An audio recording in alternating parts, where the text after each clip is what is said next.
Hi everybody, great talking to you today. As you can see, I'm actually not in my office.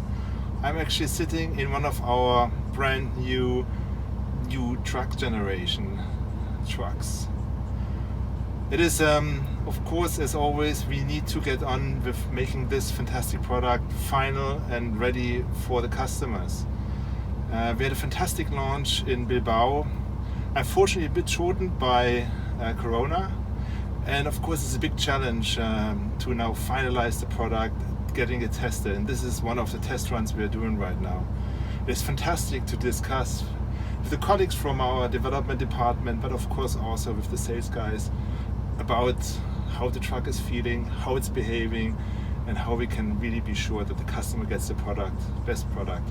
That almost feels like the new normal, getting back into business. And this is, of course, which also concerns us every day here. The Corona-Krise is real. And we are now getting back into starting up the production. And we have started this week already with our bus plans. Next week the component plans will follow.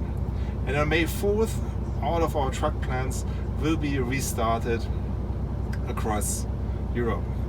So we need to handle this situation, we need to handle this crisis, and this is one way to do it. We make sure in our production setup for MAN, but for TRATON as well, of course, that this will be safe, because safety is first, health is first, and this is all about our people, the great people of TRATON, of MAN, and of course of Scania and MAN Latin America, Camions and Omnibus. So guys, nice talking to you, and I will enjoy now the test ride. Thank you.